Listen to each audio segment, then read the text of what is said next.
Welcome to the Gentle Art Podcast with Gene Dunn, and we're continuing our Dojo series with Kiyoshi Thomas Clifford. Welcome, Kiyoshi. Nice to see you. So just to kind of take us into the conversation a little bit, our idea is really to kind of start touching on more protocols in terms of the student-teacher relationship and how to manage that, and by the time the podcast will come out, it'll be common knowledge that Professor Danaher is moving out of New York, and I think he's moving to Puerto Rico, where him and the squad are going to keep training and develop camps and develop more video material and kind of have what I understood by Gordon Ryan's post was like a kind of safe haven to maintain a very strict training schedule and have like a very kind of limited pod of people that is both safe and effective. And I thought to myself that, wow, that's going to be hard for some people. There's probably 2,000 or 3,000 people that are training with Danaher either directly or indirectly from the Renzo Gracie Academy, and like, what are they going to do? What are they going to think? And how is that going to unfold? And I was saying to you before the podcast that I think it's I'm a senior student of the Renzo Gracie Academy, and I consider myself a student of Professor Danaher as well. Like I'm in a unique position because I started jujitsu before him, and he's, graciously took me on as a student and helped me grow. Like if it wasn't for him, I would have been, a dinosaur in a tar pit, if you will. Mm-hmm. And so as a senior student, what responsibility do I have to help my teacher in this process, right? And so that's the landscape. Yes. For those who are listening, and why don't you take off? Why don't you? Well, it opens up a bunch of interesting thoughts, and one is that I commend Professor Danaher for not surrendering to the idea that somehow he should be placed in a cryogenics laboratory and thawed out when the pandemic is over, at which time he can resume his life. Mm-hmm. That the clock's ticking, life is precious, and I think he wants to experience his life as freely and as effectively as possible. So I have to tell you, I commend the fact that he's proactively made a decision to do what he can do within his power to move forward with his life's work. The man is clearly on a mission. He clearly has done a tremendous amount for the martial arts, and I think that he's probably only scratched the surface of his creativity, and his work needs to go on. And if he needs to move somewhere where he's able to do that safely, mm-hmm. then I commend him. That's a courageous decision. It's not an easy decision. Mm-hmm. Again, like I know a lot of people are probably feeling abandonment. Mm-hmm. They may feel abandoned. Mm-hmm. We were talking about this the other day, like not in the same context, but you were like, I don't like orphans. They should be in the orphanage. Yeah. There's a lot of people that are going to feel like orphans out there, right? Sure. And there's a challenge to that, though. The challenge is that a lot of people abandoned the academy. Mm-hmm. And a lot of people said, I'm going to shelter in place and I'll see you when I see you. Mm-hmm. And that's very difficult because we all need to move on with our lives. The idea that you leave the restaurant and you say to the owner of the restaurant, I'll see you when this is all over. Mhm. And I hope the filet mignon is as good or better when I return. Uh-huh. And that when you return, the restaurant might not be there. Yep. So I think it's a hard lesson for everyone that Professor Danaher needs to also move on with his life. He's entitled. That's a very popular concept Mhm. to move forward with his life, and I'm sure we're all welcome to join him. Mhm. Puerto Rico is a big place. Yep. We're all welcome to join him. Like I don't think he's saying that you can't go. Maybe he is, but I have a feeling that if people really wanted to get down there and have access to his instruction and the instruction of the squad, they could probably make that happen. But Yep. they need to make some adjustments. So that's one thought. Um, I'm very reluctant to even suggest for a moment that what he's doing is irresponsible. In Mhm. other words, like he's abandoning his post. He's he's leaving everyone in the lurches. He's running and hiding. Like he's running. He's not staying here and fighting. Like all of those suggestions, I'm even ashamed that I spoke them into the ether, Mhm. are erroneous. They're ridiculous, they're ludicrous, they're unfounded.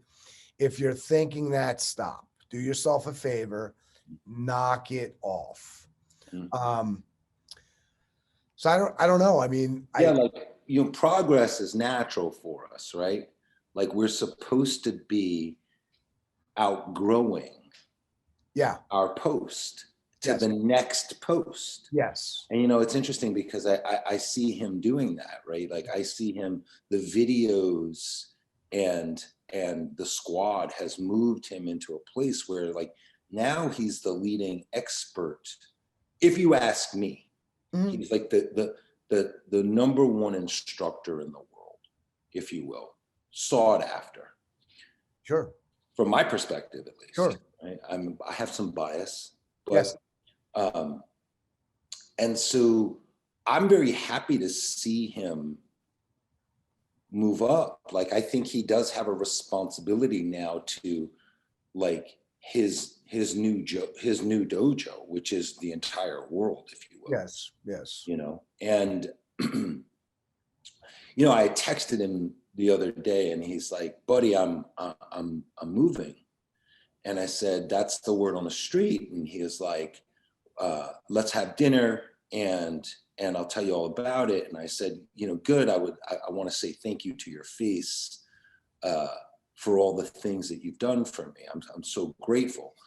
And then I asked, will you be hosting guests and students at your new facility? And he's like, absolutely.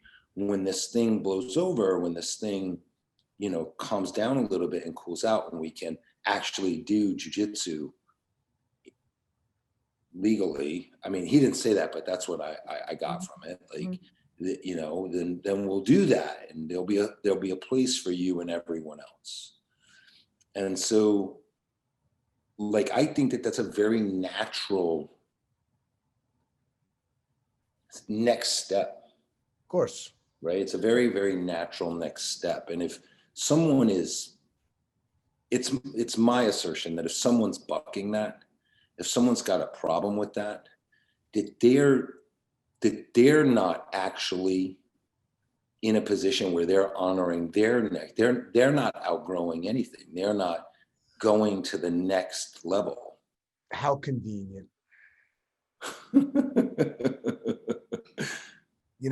Listen, this, you know, look, I would be committed to the study of Gracie Jiu Jitsu had Elio not up and died. How convenient. Yeah. How convenient. Like Huh? it's going to be a very convenient hook to hang your hat on Huh? if you're So, that kind of a person who's yeah. looking for a validation of your lack of drive, your lack of ambition. If you're Uh-huh. looking for a hook to hang that hat on, you've now found one. Is my standards are so high. I even heard Gene Dunn say that Professor John Danaher is at the head of the spear when it comes to, being the number one source of jujitsu evolution Mhm. in the world. And he's no longer here. So I'm going to watch more television. Mhm. And it's a very convenient hat or hook to hang your hat upon. Mhm. But it's erroneous. It's poppycock. It's bullshito. Yeah. The the idea, I mean, I hope some people kick themselves in the butt and say, man, the guy was just around the Right corner. here. I know. Yeah, and I I and I know. watched a lot of television. Yeah. I saw a lot of shows instead of showing up at the academy. So don't for a moment think that it's a good idea to look. The blame game is going to happen. A lot of guys are going to feel like their jujitsu odyssey is over because Professor Danaher moved to Puerto Rico. Mhm. And it's ridiculous. It's Mhm. absolutely ridiculous. And you should be ashamed of yourself if that's going to be your narrative. Mhm. If your narrative is going to be like, what am I going to do now? My instructor abandoned me. You ought to take a long look in the mirror. What do you think is an effective paradigm to counter that thought model, if you will? Well, How would you look at it? that that it's destructive and it's a self-sabotaging behavior to rest the trajectory of your entire life on the moves of your mentor. Hmm? You know, I have you and I have a very close and dear friend and mentor, John Kokinos. And when his father passed away, Nick Kokinos, I realized how angry a lot of people were Mhm. at Nick Kokinos for dying, Mhm. and they took it out on John. Mhm. And to this very day, Mhm. they direct their animosity and resentment toward Nick Kokinos for passing away, for dying. We get to die. We've got to Wait, die, and we get to die. wait a second. So, Sure. okay, even in that paradigm, Yeah. even in that experience, like, how did you navigate how did you maintain a good relationship with John and not fall into the trap of being angry at John for his dad dying? Well, I'll tell you how. Like, Two ways. It happened very organically. Like in one way, I saw it coming. You mhm. know, when I met Mr. Kokinos, Mr. Nick Kokinos, while he was, vibrant and energetic, he was, mature. Mhm. And, I realized that not going to be around forever, and neither is John. Mhm. But my relationship, as far as instructor student, is with Mhm. John. John taught me everything I know about how to run a martial arts school professionally. I don't say everything I know, but A the lot of it. overwhelming majority of the philosophy that I base my professional ethics on come Mhm. from John Kokinos. Mhm. Not my martial arts, Mhm. but the The operation. structure of the operation. Not there's no business, Mhm. there's a profession, and it comes directly from him. Mhm. But one day Wait, John's so not going to. we're not in industry. No, no, We're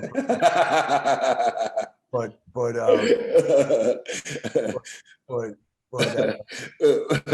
not industrializing widgets. so what's today's date? What's today, the 19th?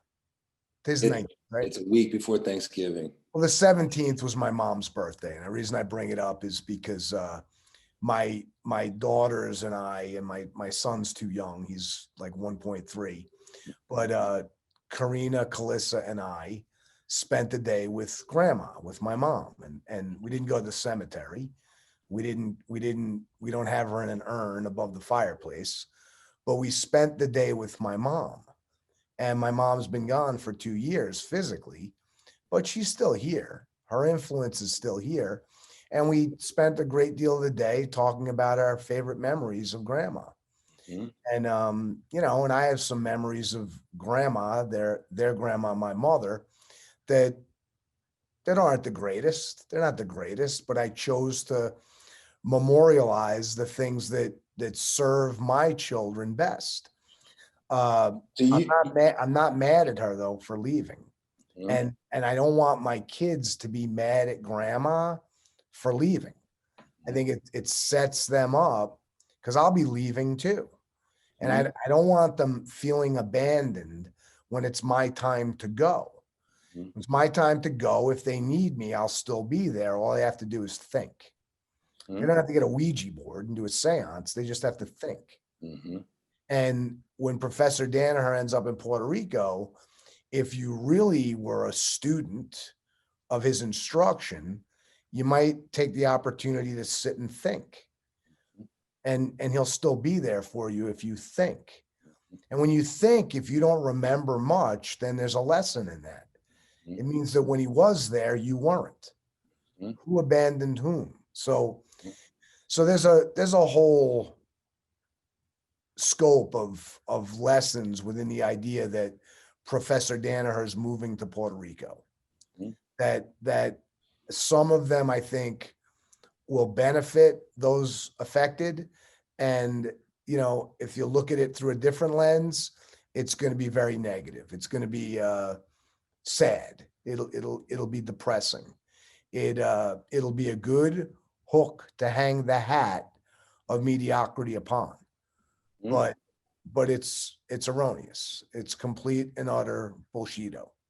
Mhm. That's my it's like the broad perspective as far as I'm concerned. I'm sitting here thinking that I made so many martial art mistakes in my life, like, or mistakes in the martial arts, if you will. I had to learn so many hard lessons. I'm so happy that I'm not putting my foot in this hole.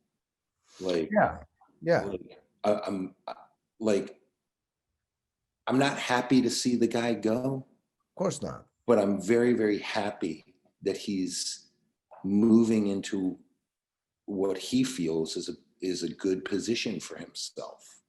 I can't fault him for that. Like, I want to see the best for my teacher and for the people all around me in every aspect, and it allows me a chance to, like you said, start thinking. Like, I'm now starting to think like, okay, well, I'm gonna make some time to go to Puerto Rico, and I'm gonna be a better student. Like, I'm gonna like, it's interesting because the students at the school, like, I'm very, very clear on where the source is, right? Or who the resource is. And I make no qualms about it. And it's interesting because they'll go like, oh, like they see the videos and they were like, oh, we were learning this 5 years ago. And I was like, yeah, like the guy was very, very generous to us. Mhm. And he made sure that the people around him were very well taken care of. Yes. And so the students like kind of they already have this understanding that like we're working with him, and there's like it's active. So while he might be leaving to Puerto Rico, from their perspective, it's still the same, and it's like they're getting their teachers John Danaher. So Yes. I And am thinking like, boy, this is a lovely opportunity for me to sharpen all of my skills, all yes, of the skill sets. Like, yes. and then how am I going to do that? Like, how is it that I'm going to get that accomplished? Short, like, I got your point. Like, if you really want it that bad, move to Puerto Rico.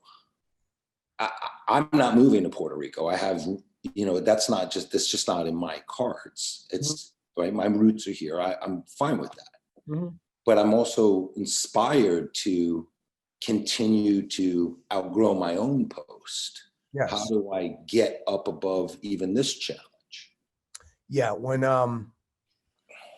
there's a scene in Star Wars when Obi-Wan Kenobi and Darth Vader are having at it, and Luke Skywalker, he sees this, and Obi-Wan Kenobi comes to the awareness that Luke is watching Darth Vader and Obi-Wan Kenobi have a duel with their lightsabers. And he knows that Darth Vader's his dad. And he says to Darth Vader, I think he says, "Strike me down and I will become more powerful than you could ever imagine." I'm paraphrasing. And he stood still and held his saber vertically, and Darth Vader spun around and cut him down. And he ended up, his cloak was a pile on the floor. So what did he mean by that? How could Obi-Wan Kenobi become more powerful in his death than in his life, in his absence than in his presence?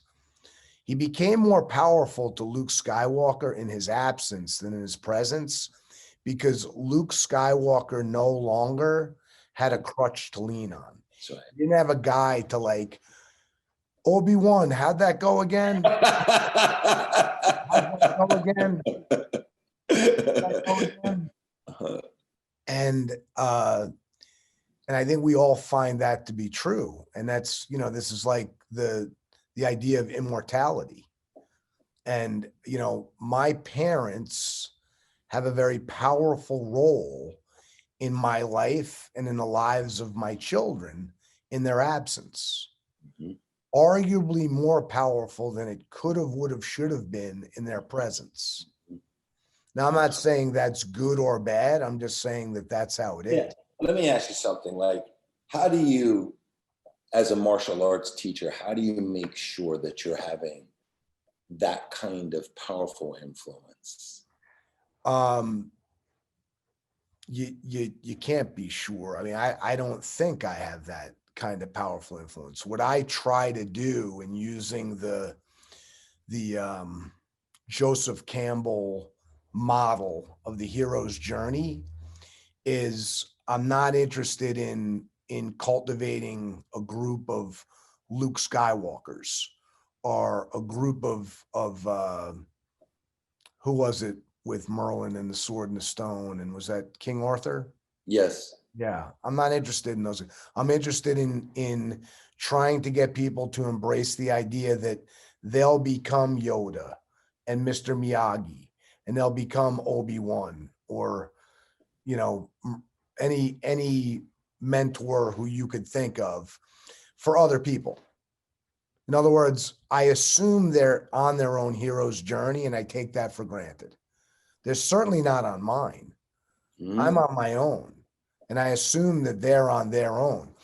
If through your participation in the martial arts, you're not on a hero's journey, traveling through an obstacle course of slaying dragons and taming tigers and confronting your fears and difficulties and cultivating your courage and your confidence and your competencies, if you're not doing that in your journey from white belt to black belt and beyond, I can't help you.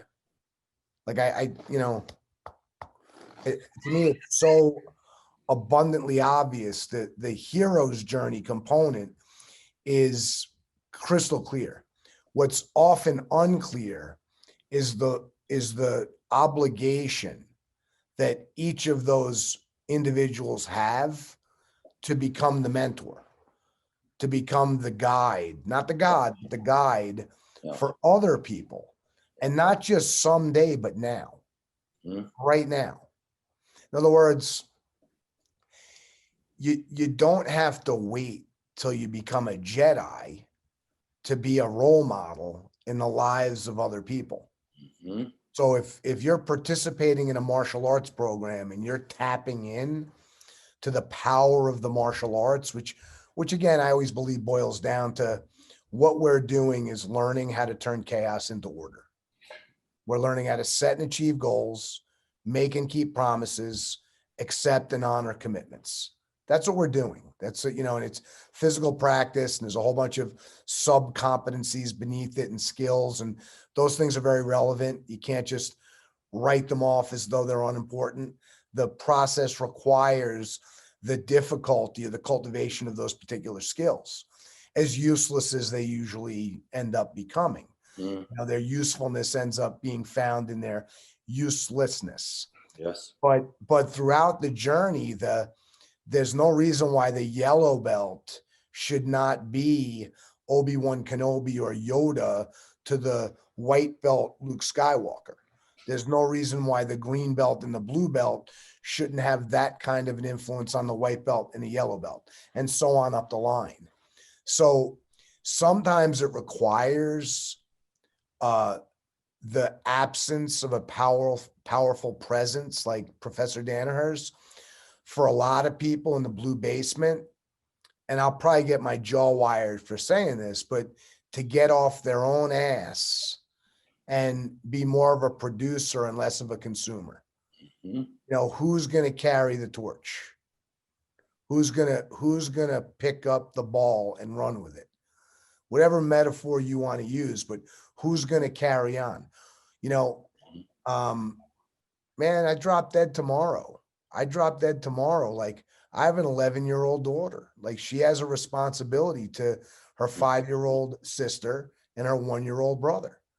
And the 5-year-old has a responsibility to the 1-year-old. And the 1-year-old has a responsibility to both of them to be a good student, to be a good younger sibling.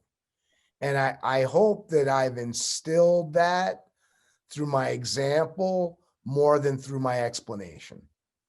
I hope that what I've done as a father is facilitated enough of the dynamics for there already be momentum moving in that direction. Now, let's enter into a different discussion. The idea that. Wait, hold on a second. I love that idea right there. Like, it's more important to be a better example, like learning more from the example than the explanation. Yes. I was thinking about there are guys and girls in the jiu-jitsu and karate class that when they're working with partners, they don't shut up. They're constantly talking, and it's under the guise of helping, but it's not. It's a bad example. Yes. And there needs to be some dialogue, but not 100% dialogue and no training. It's always better to see a sermon than to hear one. It's always really so. It's such a beautiful point right there, man. Yes. Now let's also though acknowledge the fact that often an explanation is necessary. Yeah. No. Yes, you have, and sometimes you got to go like, hey. Well, sometimes the skull is thick. Yeah. No, I know it. But so, if on either extreme. So all right. So we shouldn't trivialize the idea that the sequence of depth is demonstration, explanation, programming, training, habituation. So demonstration comes first for a reason. It's not just because it's the letter D. It could have been description and exhibition. Yeah. It could be that. And sometimes it has to be that. Sometimes you have to switch it. Rarely, but you can, and still spell depth. But the important thing is that when there's a demonstration followed by an explanation, you're being thorough. You're leaving less stones unturned. But let's examine this idea. I think that Professor Danaher, and I had the privilege of, I did train with him for a year, one-on-one. I did train at the, I think you remember, I did privates with him, and it was one of the most fulfilling years in my life as a martial artist. One of the most, not but unbelievably fulfilling year of training. As I remember in watching him teach, and I went down and observed your classes with him hundreds of times throughout the years. I mean, starting in like 97, yes.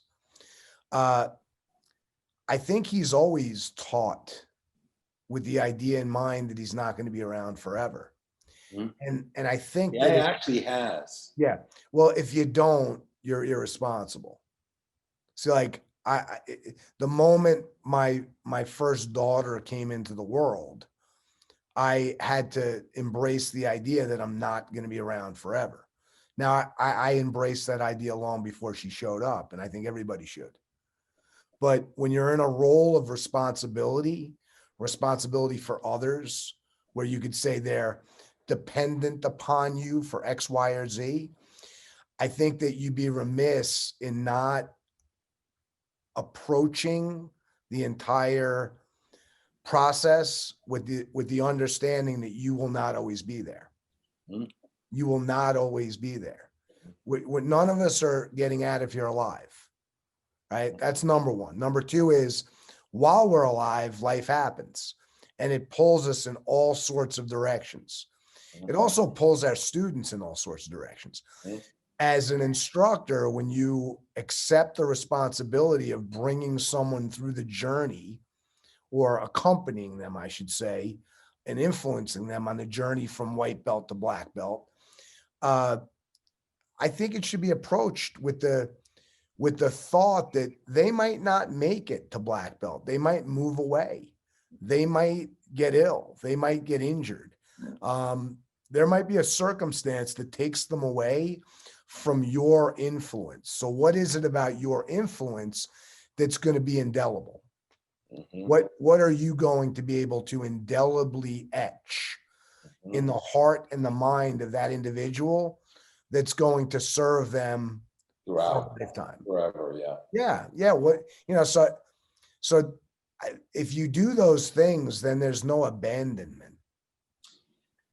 You know, I it's don't. interesting. Last night I was talking to a student about this, someone who works at the dojo, and he was saying that, like, these transactional relationships are about, they're all over the place. And there's not a lot of context for relationships that are solely for the benefit of another person. Like, when you come into the school, at least the way that I like to see it and that I work to operate, is that while there is a transaction happening, right? Rent needs to be paid, bills need to be paid, people need to be paid, and tuition needs to be paid, that the cornerstone of the relationship is not transactional.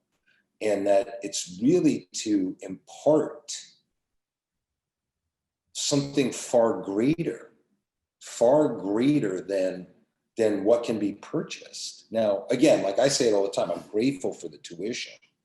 But, like, if you're looking at this, if you're looking at it like the karate bodega or the jujitsu store, you're kind of missing the point. And I think that that's going towards the instructor as well. Like, if you're just looking at your students transactionally, like, they're going to show up to the karate store, So then yeah, then you're not able to really impart something that's very, very meaningful. And I think, I'm just going to put this out there. I know that some instructors, I know for myself, because I've spoken to people about it, it's too difficult for them.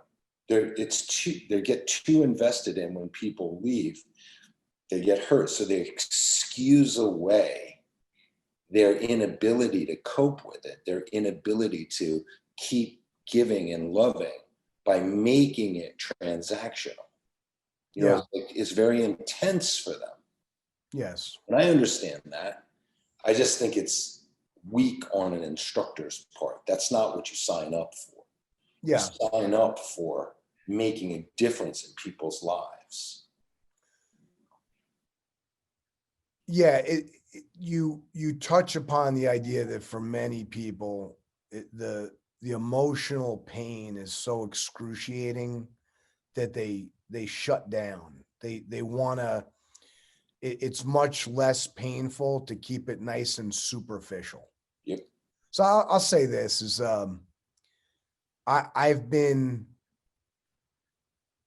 I've only been hired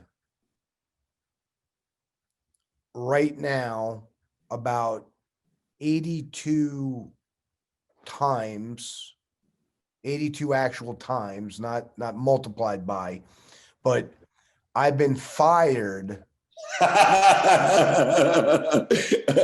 thousands of times. Hundreds of thousands of times. Yeah. Wow. But whatever that number is, plus 82, Yeah. 82 is the number of people who are still deciding to keep me employed.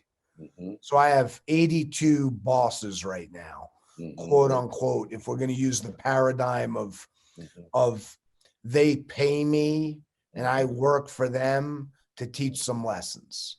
And that's useful for me to look at it that way. Sometimes it keeps me humble. They hire me to do a job. The job is to run some classes. And quite frankly, there's a lot of people show up because to the same degree the instructor wants to keep it nice and superficial, they trick themselves into believing they come to the kickboxing class to shake a little bit of fat off their ass. And the idea that they're really there to slay some dragons and to tame some tigers and to deal with the demons of either the misery or the ecstasy of their existence, called their life, the life that they're responsible for. The idea of acknowledging that they're here for that is too painful to admit because they got one foot on the floor and one eye on the door.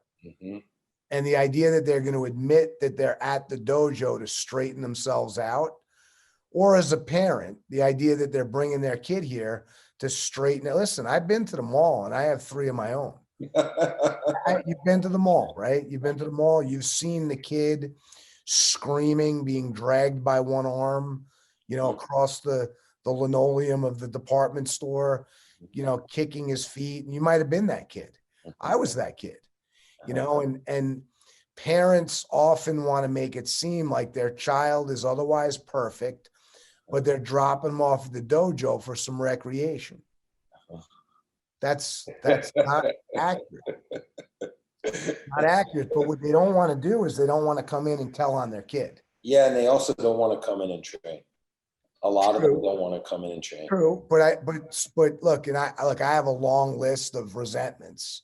And but let's dropping your kid off and going outside and smoking a cigarette is. But let's go over here to the fact that they're dropping their kid off. Yeah. And the upside is that though they won't admit it, I don't care if they don't admit it. Look, I'm in the club. I get to say this, and anybody listening to this who feels like, oh my God, he's talking about me. It might be you I'm talking about, but I'm really also talking about myself. I'm in the club, man. I have kids. Like, I don't exactly want to bring them to the soccer coach and hi, this is Karina, and give them a little bit of the background and then say, come here a second. Can I just tell you? And then confess all my kid's sins. I don't think we want to throw my kid under the bus. I also don't want to throw myself under the bus because if the guy has a brain and I throw my kid under the bus and go, look, she's a little this, she's a little that. You got to watch out for that. And by the way, she's equipped. That's why I said, like, they don't want to get on the mat. Like, that's the thing. Well, the guy's going to look at me and go, Mr. Clifford seems like he's a chip off the old block. Yep. She is a chip off the old block. Yep. She is. But look, I hope the coach. No, that's her mother's side of the family. Yeah, that too. But I hope her coach is mature enough to go, look, here's this guy who wants his kid to have a soccer experience, not because he wants her to play soccer. He wants her to deal with the lessons and the opportunities that the game of soccer is here to provide. And he doesn't just want the kid to have fun. He said that to me. He lied. I said, the coach said, what do you want Karina to get from soccer? And being the belly crawling lizard that I am, I gave an answer like, I just want her to have some fun. No, I don't. She's going to have fun. That's for sure. But I want her to deal with frustration. I want her to deal with disappointment. I want her to learn how to overcome physical pain and injury. I want her to learn the lessons of preparedness. I want her to learn what it's like to be a good teammate and a bad teammate. And I want her to experience having good teammates and bad teammates. There is a whole variety of opportunity out there on the soccer field, but I'm just too shallow of a guy to admit that to the coach. I'm not going to admit all that. I'm going to say, like, I want my kid to have fun. And if she doesn't and she quits, I get to look at you and go, you didn't make it fun, coach. Shame on you. Then I get her in a different silly suit and she's off to the next thing. Like she's playing, field hockey or softball or gymnastics or whatever. And I got a closet full of silly suits and my kid hasn't learned a goddamn thing. That's not what I want. It's not what I want. So we go back to the martial arts classroom. We go back to the idea that I know a lot of the people who come into the dojo are not going to, in fact, I know they're all not going to be there forever. Did I say that right? Yep. They're not going to be there forever. They're just not. We're all going to die. And long before they die, most of them, life is going to pull them in a different direction. So again, it begs the question, what am I doing to indelibly etch something of value in their heart and mind?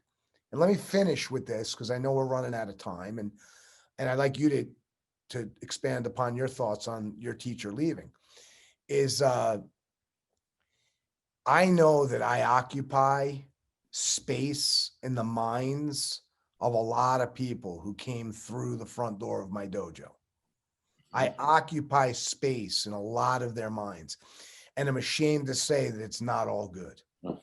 I'm ashamed to say that I have not been capable of making all of the experiences positive and pleasant. Yeah. A lot of the space that I occupy, and people can deny it. If any of my former classmates are listening to this, they can deny that I don't take up a little bit of space in their mind, but it's a lie. I just hope that it's more positive and pleasant than negative and destructive. I hope that, but I'm here to admit it hasn't always been. What drives me every single time I bow a class in on the mat, what drives me to do a better job is that very idea. I want for the space that I occupy in their mind ongoing to have value, not for me, but for them. I want them to look back. It's interesting. This is a hard hit for me because many times, like I've offered like a free month to former students and I don't even get a reply. Yeah. And I realized in that, like, oh my gosh, the martial art experience that they had, like they wouldn't come back if it was free. Yes. Like it just, that was a real eye opener for me that like it got so difficult mentally or so egregious that they wouldn't even come back for free. Okay. A lot of the people who are going to be most upset that Professor Danaher is moving to Puerto Rico left the blue basement 5 years ago. before COVID-19 was anything but a science fiction movie. And they left 5 years ago. And a lot of them are going to be like, I can't believe that guy.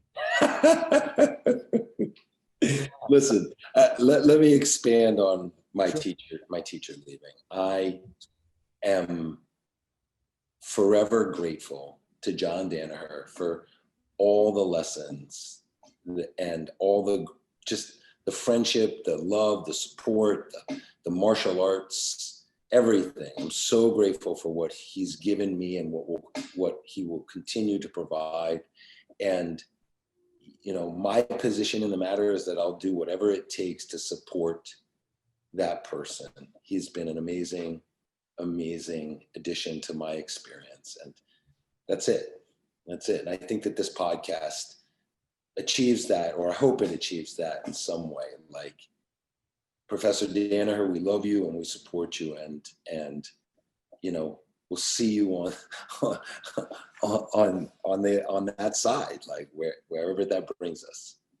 Yeah, I want to end by saying that you've always spoken of your instructor in high regard, in his absence.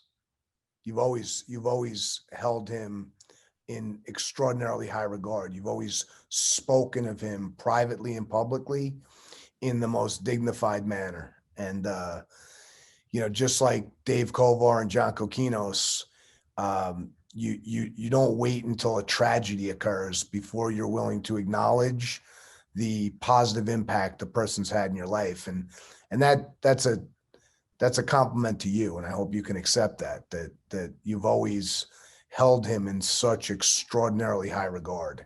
And you're someone who, while he'll be in Puerto Rico, a tremendous amount of his wisdom and his technique and his teaching is going to stay here with you. Yeah. So much of it is going to still be available through I'll do you. my best. Yeah. And through lots of other people too. Thank you. Thank you. My feet are made of clay. I'll try my best, and love you, man. That's good. Good. Thank you.